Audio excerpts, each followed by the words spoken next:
Puji Tuhan, selamat pagi Bapak Saudara semuanya, Shalom. Hari ini saya dapat tema, yaitu tentang fungsi dan tujuan dari karunia Roh Kudus, ya, the spiritual gift.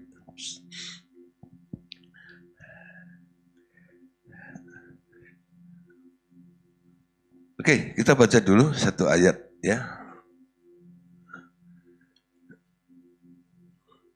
Dari 1 Korintus pasal 12,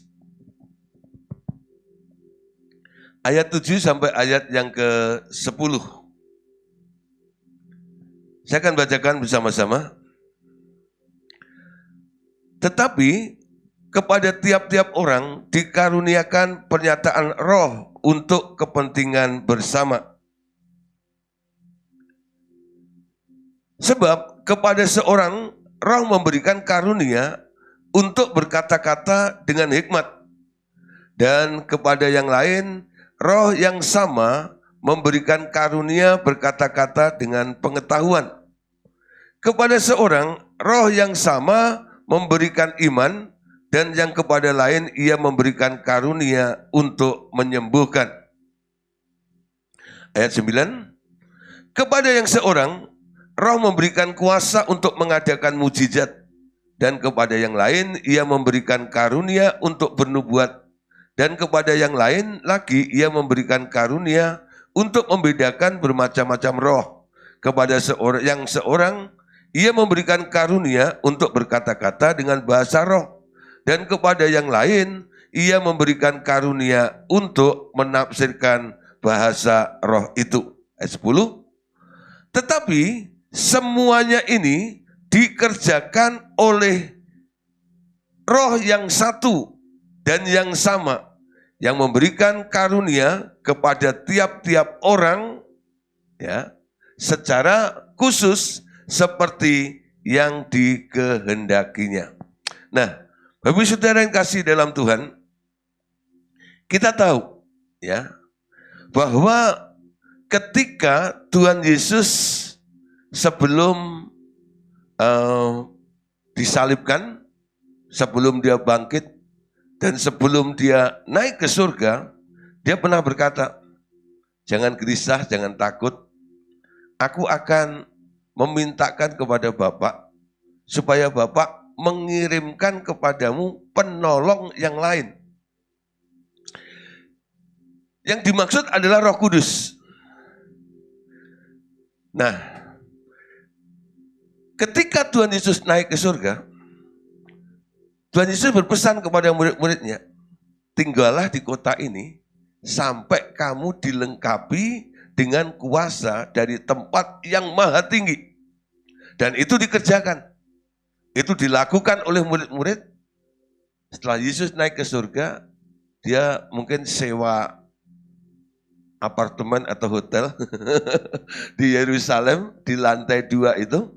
Mereka worship, mereka menyembah Tuhan, menanti-nantikan apa yang dijanjikan oleh Tuhan itu. Dan betul, akhirnya mereka mengalami pencurahan Roh Kudus yang pertama kali, yang disebut Pentakosta.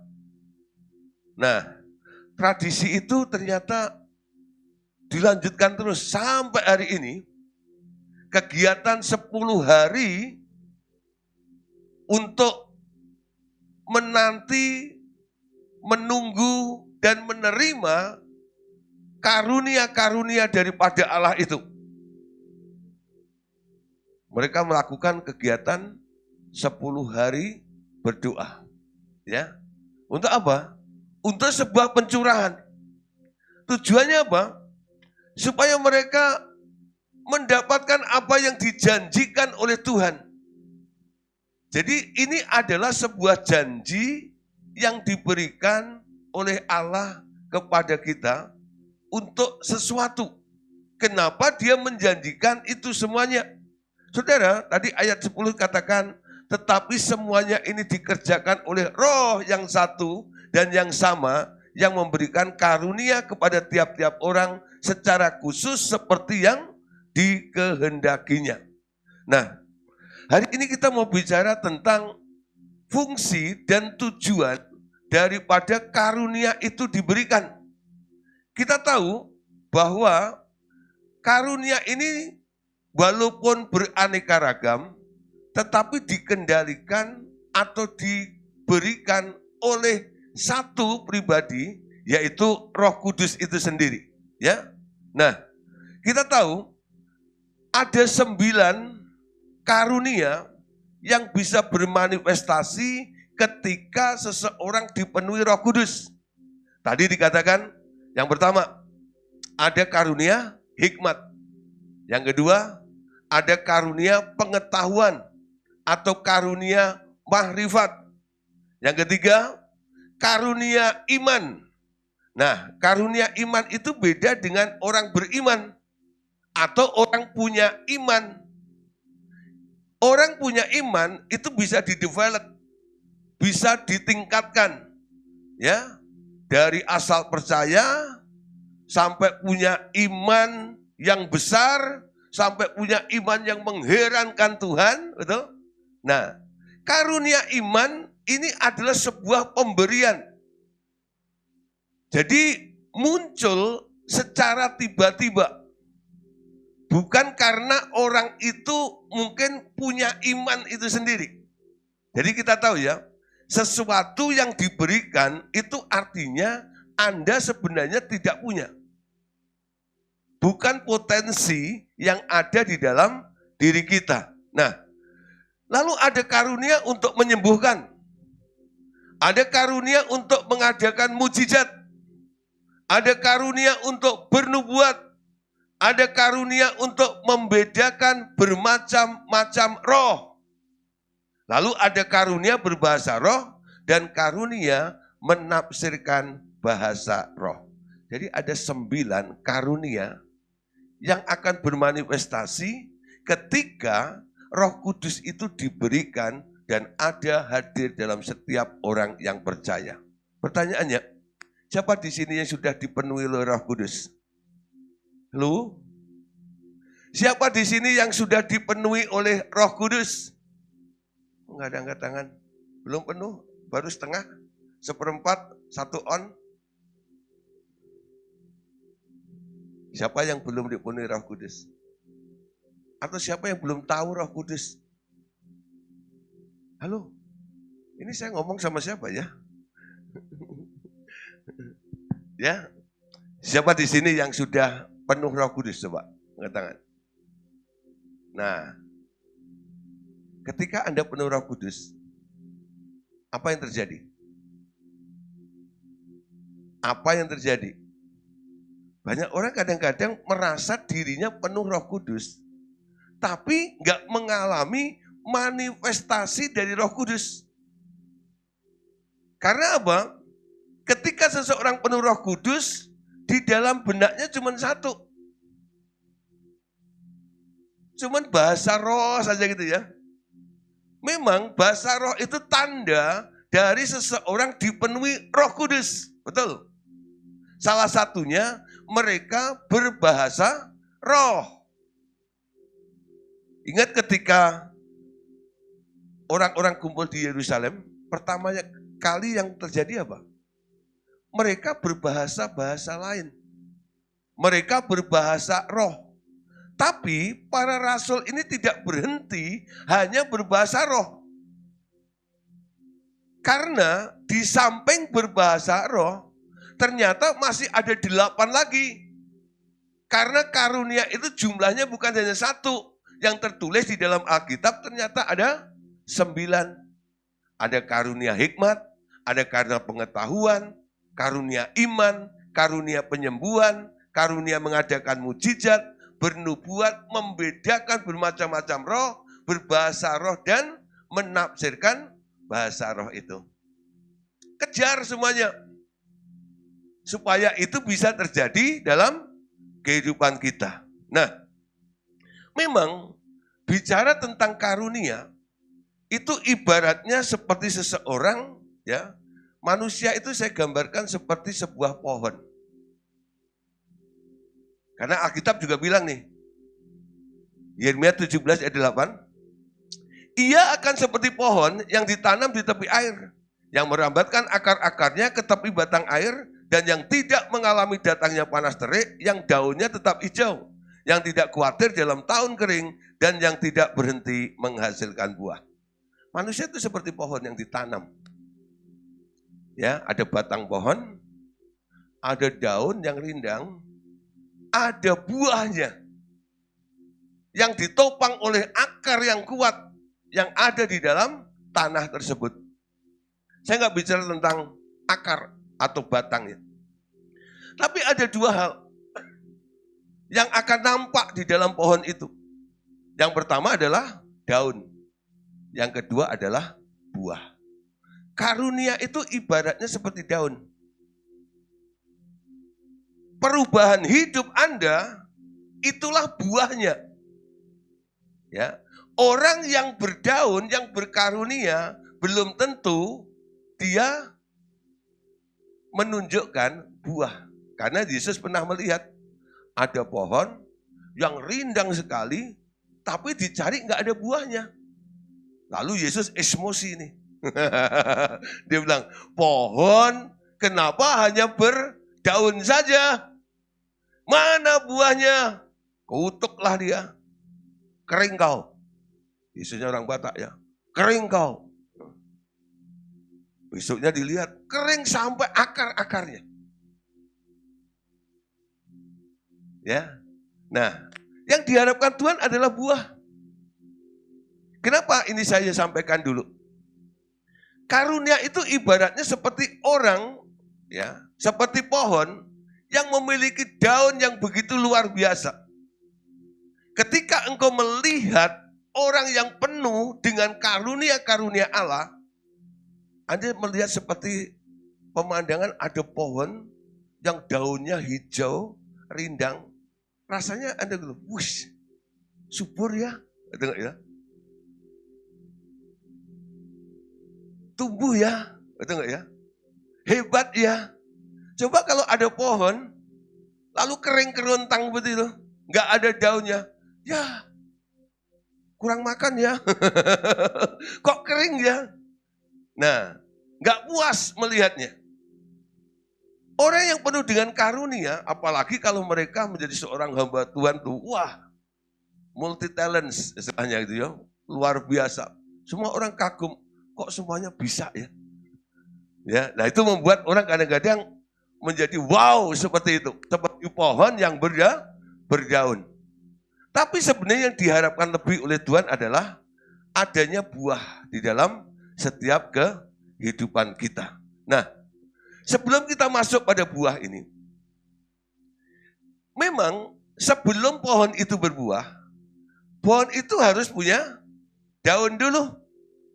Nah, oleh sebab itu, Tuhan menjanjikan dalam 1 Korintus pasal 12 ayat 7 tadi dikatakan, tetapi kepada setiap orang diberikan pernyataan roh untuk kepentingan bersama. Pernyataan roh itu diberikan, karunia-karunia itu diberikan, tujuannya adalah untuk kepentingan bersama. Ingat, jadi kita tidak bisa memanipulasi, memonopoli apa yang telah Tuhan karuniakan kepada kita. Ya. Nah, ini merupakan kunci yang harus diperhatikan. Allah memberikan karunia kepada kita untuk kepentingan bersama. Jadi kalau Anda bisa bernubuat, punya karunia hikmat, punya karunia marifat, punya karunia apa lagi? Iman, karunia menyembuhkan, itu untuk siapa? Kepentingan bersama. Amin. Nah, ya. Kepentingan bersama. Pertanyaannya, kepada siapa karunia itu diberikan? Yang pertama ya, spiritual gift atau karunia itu diberikan kepada setiap orang yang percaya. Saya percaya ini adalah orang-orang yang percaya. Artinya Anda bisa mendapatkan 9 karunia itu terjadi di dalam hidup Anda. Harusnya seperti itu. Jadi ini tidak ada kriteria, oh harus yang badannya agak gendut sedikit. Enggak ada. Enggak ada. Karena enggak ada yang gendut. Betul ya? Nah. Atau yang agak jangkung. Atau yang larinya kencang. Enggak ada spesifikasi seperti itu. Hanya orang-orang yang percaya karunia ini diberikan. Amin. Jadi kalau Anda percaya, Anda dapat karunia itu. Jadi sebenarnya simple. Banyak orang, saya kadang-kadang memperhatikan ya. Saya diundang beberapa gereja yang mengadakan ibadah 10 hari menantikan pencurahan Roh Kudus. Dan anehnya, orang-orang itu cukup setia, tapi lucunya nggak pernah dapat. Ya, diadakan rutin tiap tahun, orangnya cukup setia, tapi anehnya pada nggak dapat semuanya. Kenapa? Sebenarnya gini loh, ya. Ini kadang-kadang sama kebiasaan ya. Ini sesuatu yang mudah, tapi dibuat jadi susah. Hal yang mudah, lalu dibuat jadi sulit. Oleh siapa? Oleh yang khotbah kadang-kadang. Seolah-olah, kalau mau terima karunia itu, syaratnya harus doa puasa 40 tahun. Bayangin saudara, kalau saya memberikan syarat gitu ya. Saudara, kalau Anda mau terima karunia Roh Kudus, Anda harus berpuasa 40 tahun. Gitu. Gak usah deh, gitu ya. Jadi kadang-kadang banyak isi khotbah, gitu ya, yang membuat hal yang simple menjadi sulit. Alkitab bilang, ya, jadi karunia itu diberikan untuk orang-orang yang percaya. Harusnya apa? Barang siapa percaya, Anda dapat. Kalau Anda percaya, Anda bisa. Sebenarnya begitu ya. Dan gak usah dibelok-belokin sampai akhirnya Anda gak ketemu ujungnya. Ya. Nah, coba lihat. 1 Korintus 12:7 ya. Tetapi kepada setiap orang diberikan pernyataan roh untuk kepentingan bersama. Setiap orang. Ini orang semua kan? Halo? Jangan-jangan bukan orang. Artinya ayat ini buat Anda. Ya, karunia itu diberikan kepada setiap orang. Amin. Nah,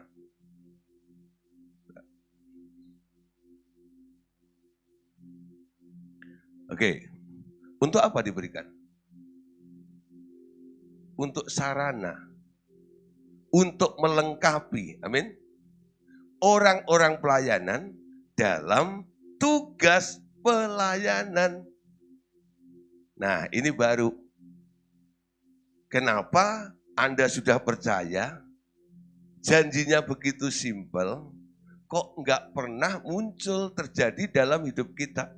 Ternyata karunia itu diberikan merupakan sebuah sarana untuk memperlengkapi Anda dalam tugas pelayanan.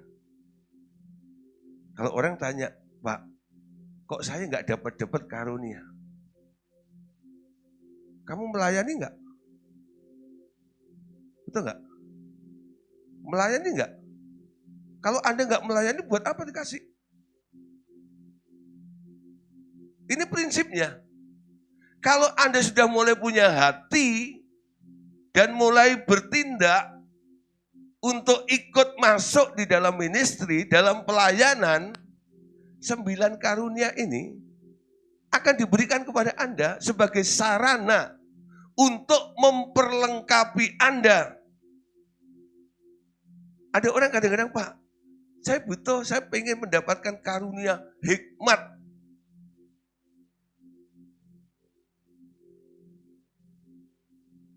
Untuk apa hikmat? Memecahkan masalah. Kamu pernah ketemu masalah enggak? Ya ketemu, Pak. Di mana? Ya di dalam diri saya sendiri. Itu ego banget namanya. Ya. Enggak pernah mau tahu, enggak pernah menemukan masalah di dalam diri orang lain. Karena saya melayani, saya ketemu banyak orang yang minta didoain, kadang-kadang mereka konseling dan sebagainya. Di situ ketika saya mendengarkan problem, masalah dari banyak orang itu, kadang-kadang saya butuh, Tuhan, iki piye? Ini gimana? Ketika saya tanya sama Tuhan, Tuhan kasih hikmat kepada saya. Hikmatnya begini, karunianya muncul. Hikmatnya muncul, hikmat diberikan oleh itu. Bedakan orang berhikmat sama orang yang mendapatkan karunia hikmat. Orang bisa berhikmat karena belajar. Seperti Salomo, betul? Salomo itu bilang begini, aku ini orang paling berhikmat di bawah kolong langit. Kenapa dia jadi berhikmat? Karena dia belajar. Dia cari tahu, betul? Tapi beda dengan karunia hikmat ini. Ketika engkau masuk dalam pelayanan, lalu ada sesuatu yang Anda tidak mengerti, yang nggak bisa Anda kerjakan, hikmatnya turun atas Anda. Jadi supaya bisa membedakan. Orang yang berhikmat belum tentu dia dapat karunia hikmat. Karena apa?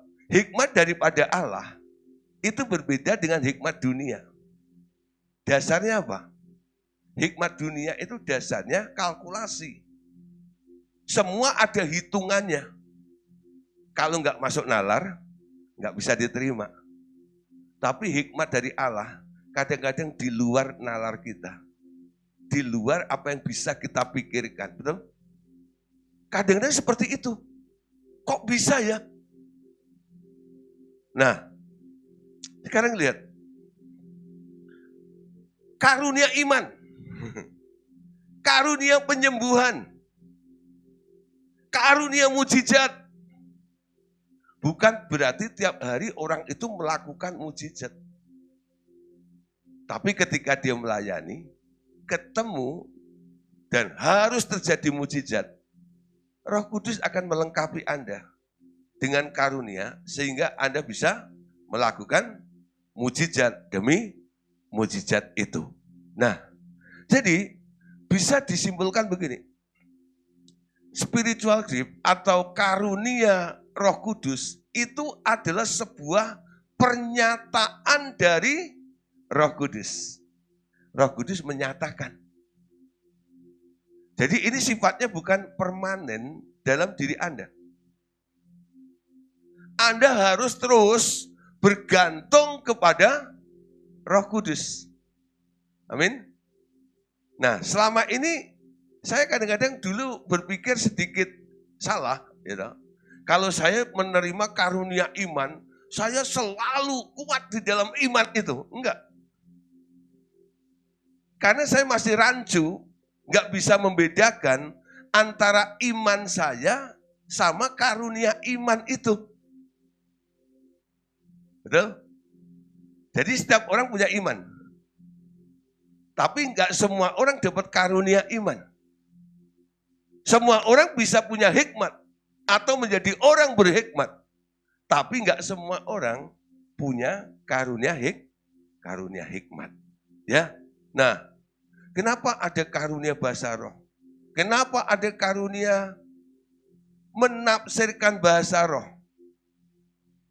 Kenapa ada karunia membedakan roh? Karena ketika kita melayani, kadang-kadang kita ketemu dengan model banyak orang yang dikendalikan oleh beraneka ragam roh. Orang kelihatannya datang senyum-senyum gitu ya dengan Anda. Kalau Anda nggak mendapatkan karunia membedakan roh, Anda nggak bisa menilai orang itu. Di balik senyumnya itu ada apa? Ternyata dia mau bohongin Anda. Di balik mulutnya yang manis itu, ternyata ada rencana busuk di dalamnya. Ingat, ya, ketika Petrus penuh dengan Roh Kudus, dia terjun dalam pelayanan. Roh Kudus, ya, banyak menyatakan karunia-karunia ini kepada Petrus. Ada Ananias dan Safira. Dia berencana bohong.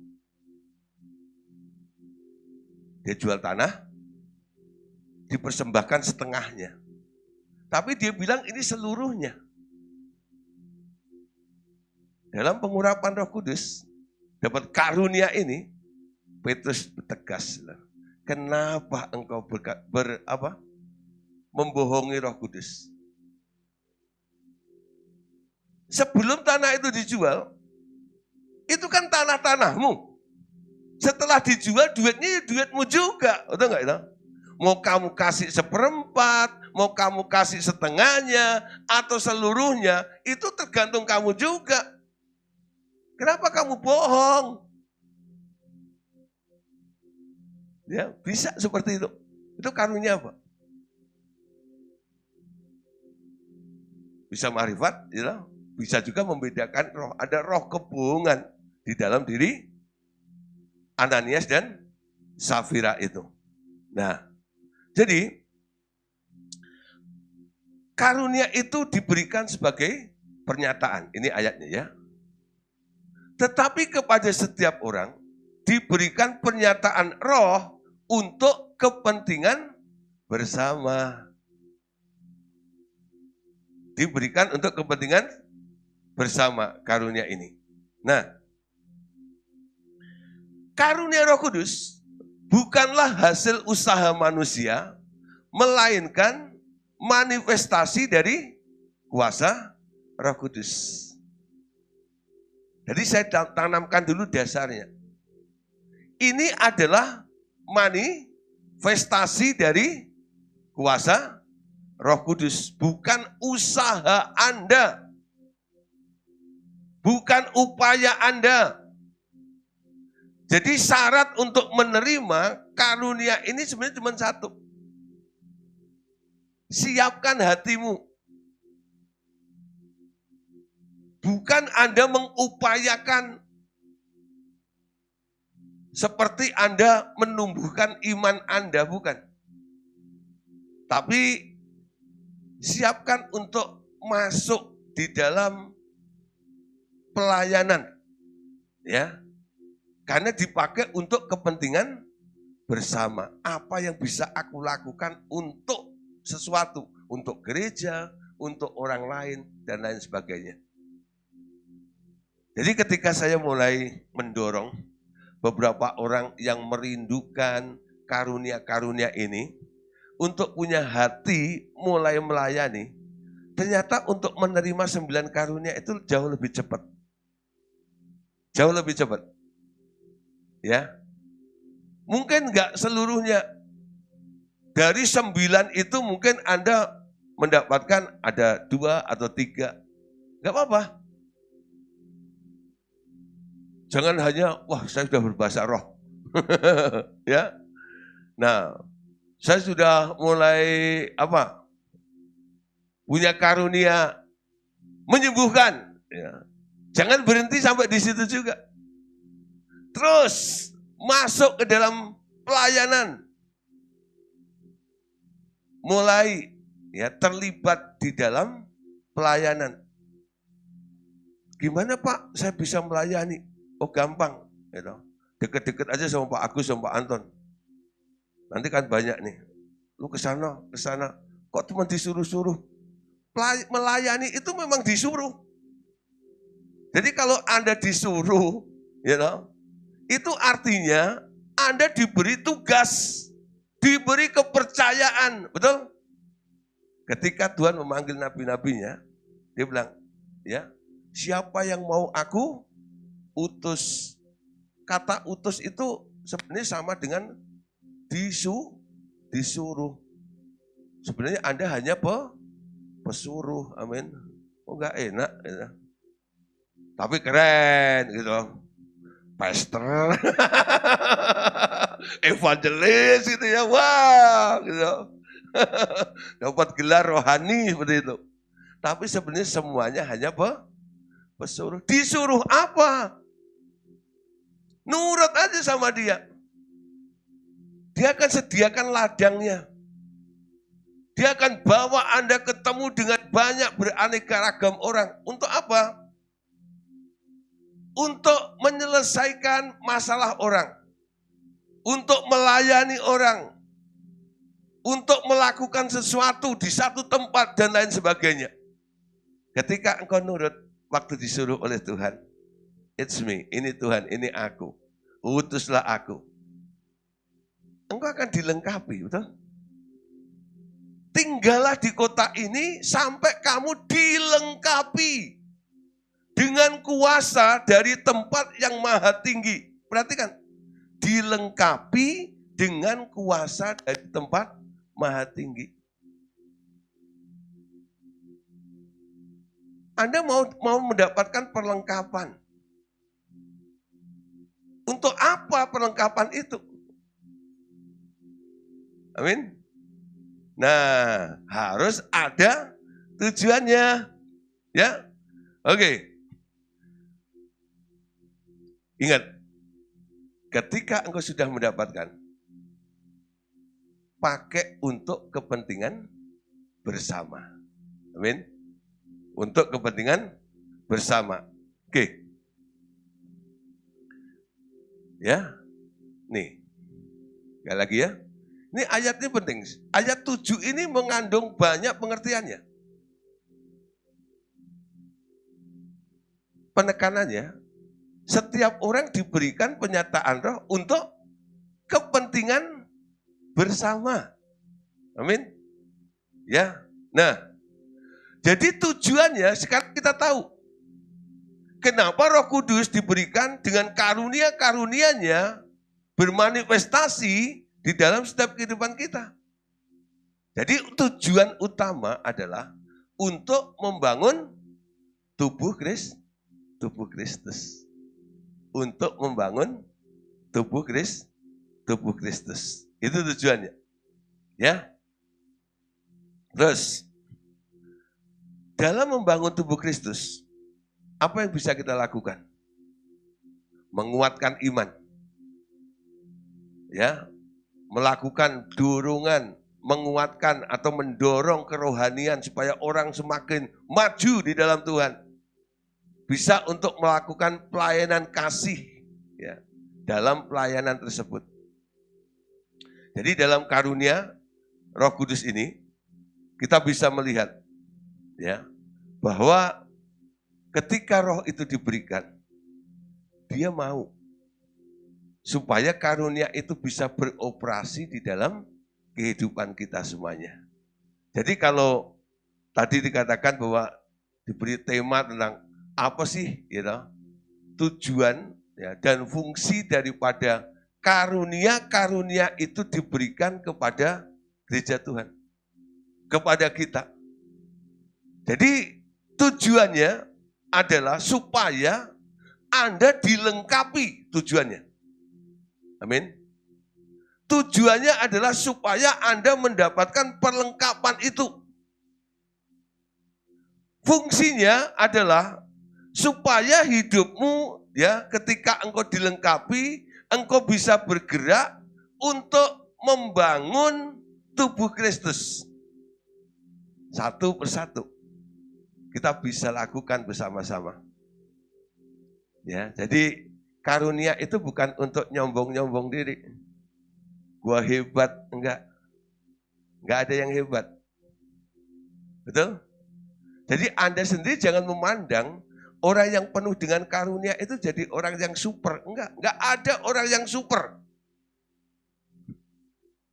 Yang super cuma satu, Tuhan. Ya, kita semua ini hanya orang yang disuruh. Ini loh, ingat tuh. Kita ini hanya orang yang disuruh alias pesuruh. Amin. Coba bilang, kita hanya, coba bilang, kita hanya pesuruh. Amin. Makanya mau disuruh. Jangan merasa rendah kalau disuruh. Amin. Kerjakan tugasmu ketika engkau disuruh. Ketika engkau pergi, engkau mengerjakannya, apa yang terjadi? Engkau dilengkapi dengan karunia itu.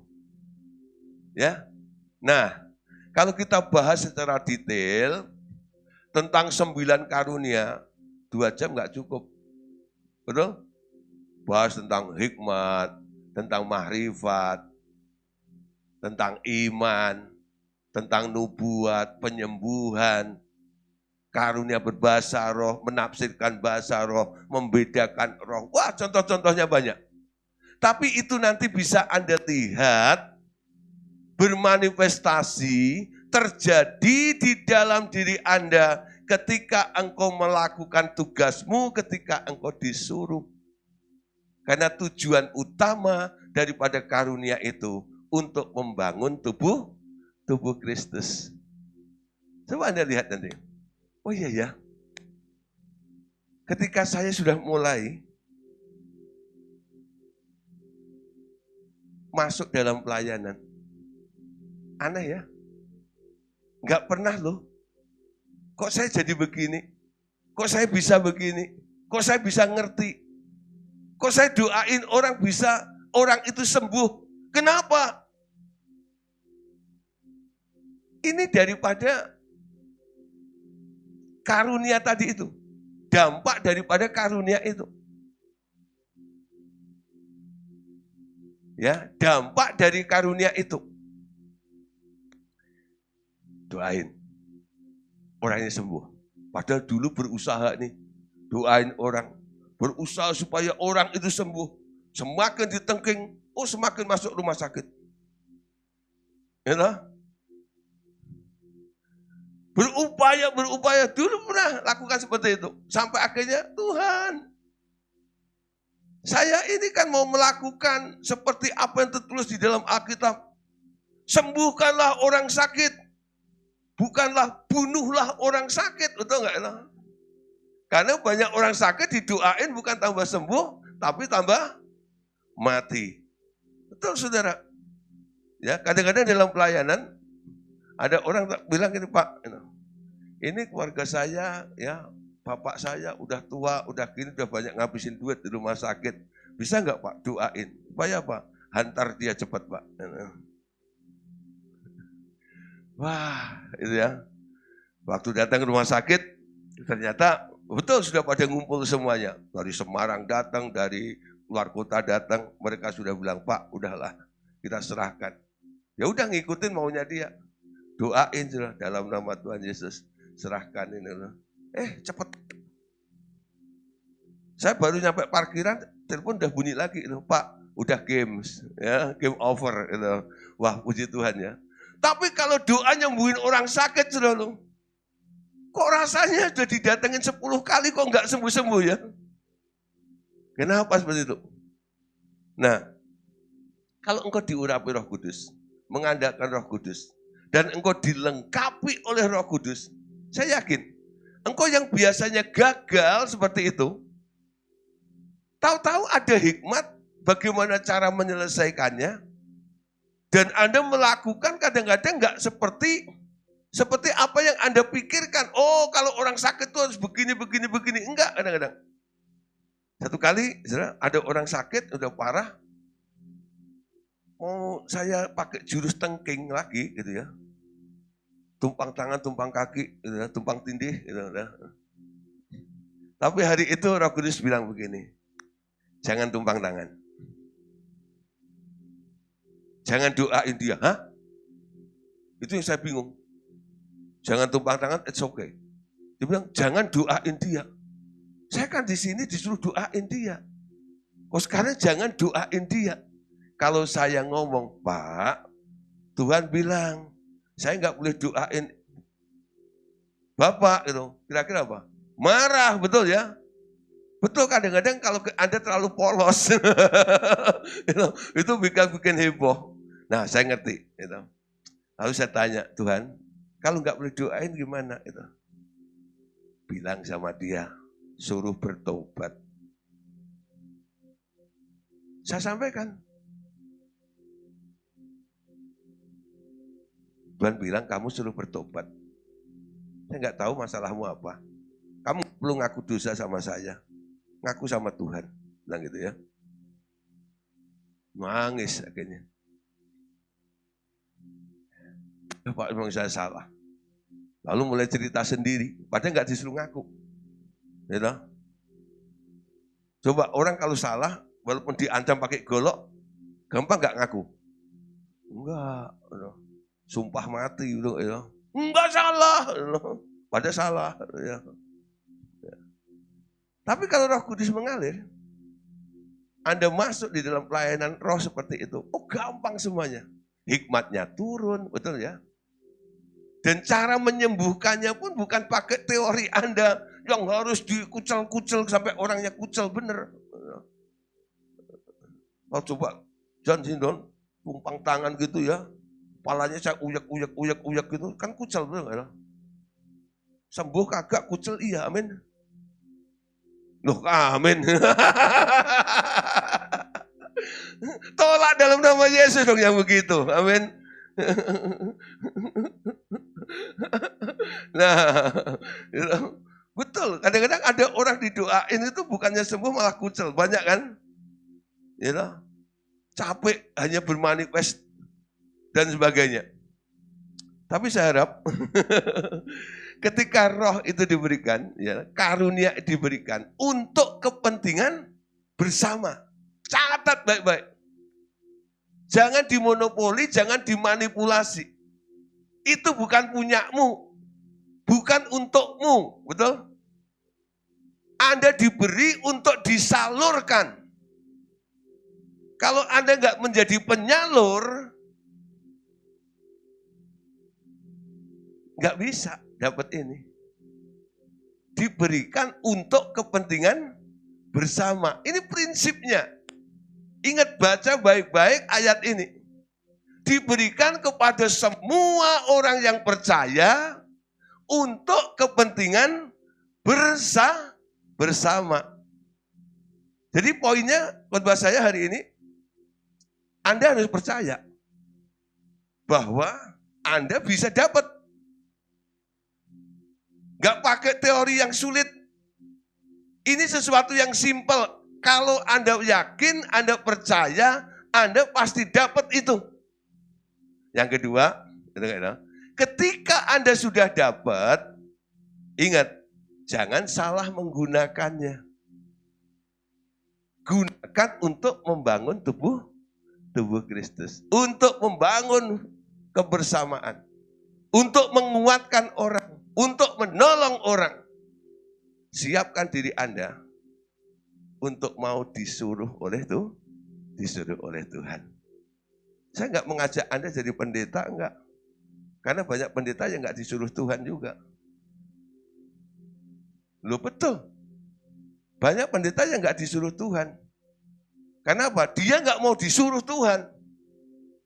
Dia hanya memanfaatkan Tuhan. Untuk apa? Untuk membela. Supaya pelayanannya berhasil. Tapi motivasinya, tujuannya adalah untuk dirinya sendiri. Nah kita mulai belajar ya. Nanti kalau Anda mulai, Roh Kudus mulai melawat. Karena Anda mendapatkan karunia itu, ingat. Karunia jangan disalahgunakan. Kalau Anda salah gunakan, mungkin Anda hebat. Anda bisa banyak melakukan hal seperti itu. Tapi, Matius 7 nanti akan menjadi nasib Anda. Banyak orang yang berseru-seru, nanti, bukankah aku yang menyembuhkan orang demi namamu? Bukankah aku yang mengusir setan demi namamu? Aku akan berterus terang. Enyahlah dari hadapanku, hei kamu pembuat kejahatan. Tereliminasi. Yuk, ya. Jadi pagi hari ini, saya harap kita semuanya.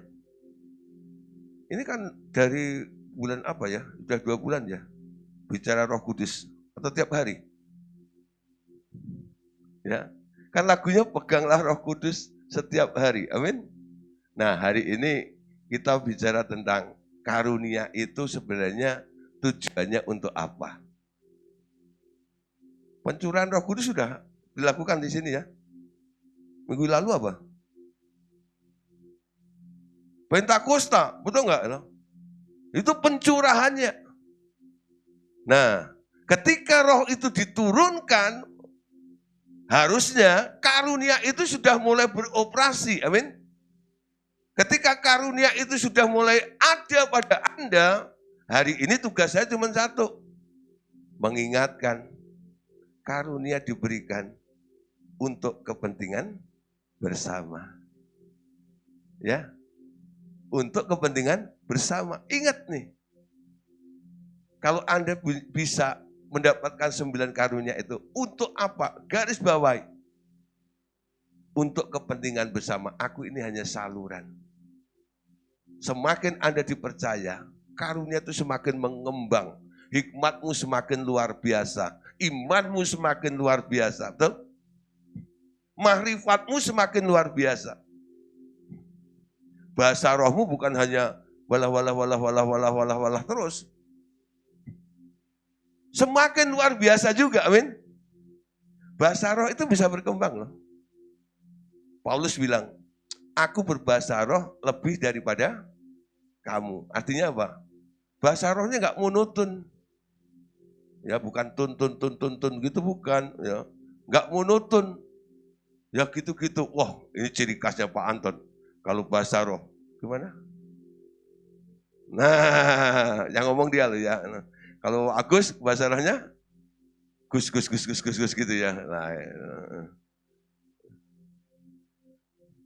bisa mengembang. Ya. Ada orang kadang tanya, Pak Gideon, bahasa roh Pak Gideon kok apa namanya lain-lain gitu ya.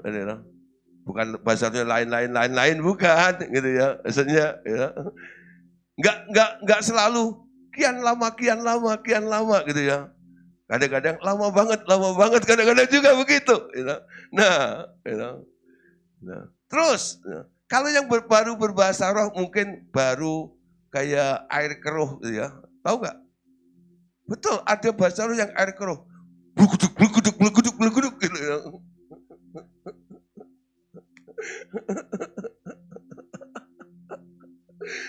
Itu air keruh namanya ya.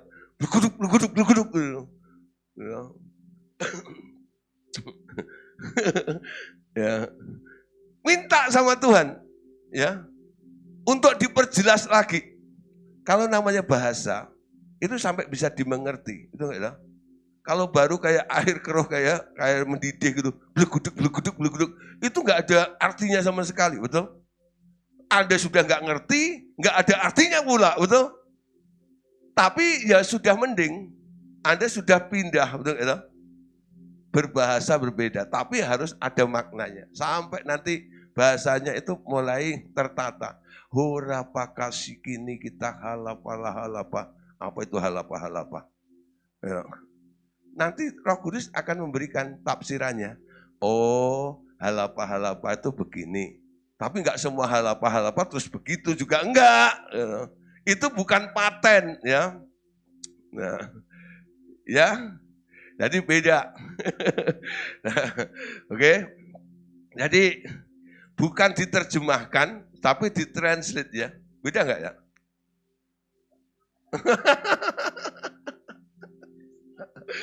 Oh salah, maksud saya gini.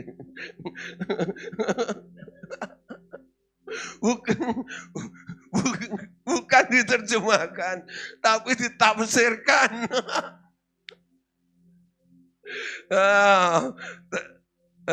Ya, terjemahan sama translate itu sama. Gitu ya. Maksud saya bukan diterjemahkan, tapi ditafsirkan. Jadi tafsir itu beda dengan terjemahkan. Kalau terjemahkan itu paten. Ya begitu, ya. Jadi kalau salapa udah artinya begitu sampai kapanpun begitu. Tapi kalau ditafsirkan, menafsirkan, itu walaupun bunyinya sama, tapi pengertiannya bisa berbeda. Amin. Nah, roh itu menangkap. Makanya ada tadi karunia menafsirkan bahasa roh. Bukan menerjemahkan bahasa roh, bukan mentranslate bahasa roh, tapi menafsirkan bahasa roh. Itu kali, saudara, ada orang bahasa rohnya panjang sekali ya, hampir 2 menit dia berbahasa roh, lalu ada yang menafsirkan. Nafsirnya cuma dua kata, kuatkan hatimu. Bayangin itu. Di sini,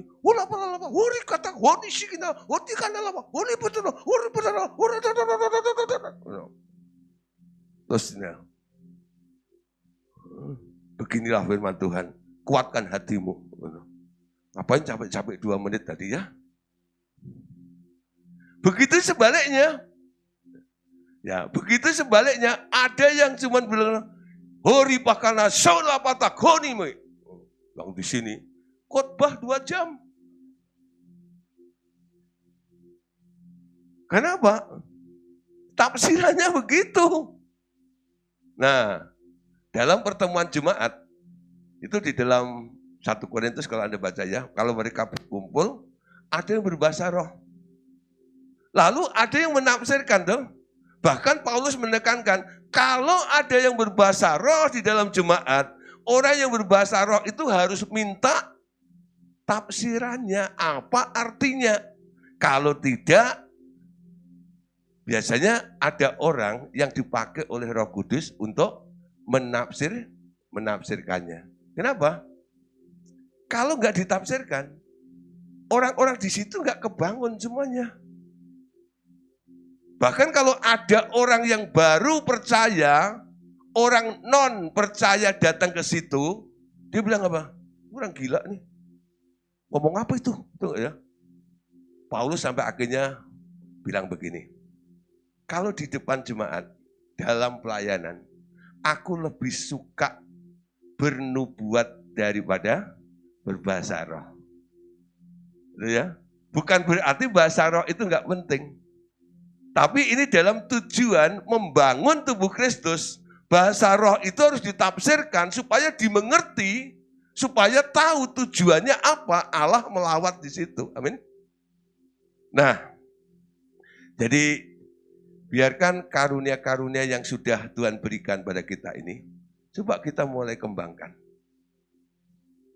Menjadi jemaat yang penuh dengan berupa beragam karunia. Saling melengkapi. Hikmat, marifat, ya. Wah, kalau masalah kesembuhan, Mike. Masalah iman, John, ya. Apalagi bahasa roh, Billy, menafsirkan bahasa roh, Henry, ya. Siapa lagi? Karunia membedakan macam-macam roh, nah itu Samku itu, ya. Dia banyak itu, saya lihat ini, ya. Banyak rohnya. Yang perlu ditengking. Oke. Kita akhiri deh. Yuk kita doa sama-sama. Waktunya enggak ada. Ya. Oke. Terima kasih Tuhan. Hari ini Kau mengingatkan kami bahwa Engkau memberikan karunia itu kepada kami. Untuk sebuah tujuan. Kami tahu tujuannya. Untuk kepentingan bersama. Untuk membangun tubuh Kristus. Melalui hidup kami, melalui karunia yang Kau nyatakan itu. Pelayanan kami semakin mudah dan kami bisa menjangkau lebih cepat. Oleh karena itu hari ini saya minta 9 karunia itu mulai beroperasi atas setiap kami yang hadir pada saat ini. Karena janji firman berkata, karunia itu diberikan untuk setiap orang yang percaya. Kami percaya Tuhan, dan kami mau, dan kami siap untuk menerima. semua karunia-karunia itu. Amin. Terima kasih Tuhan.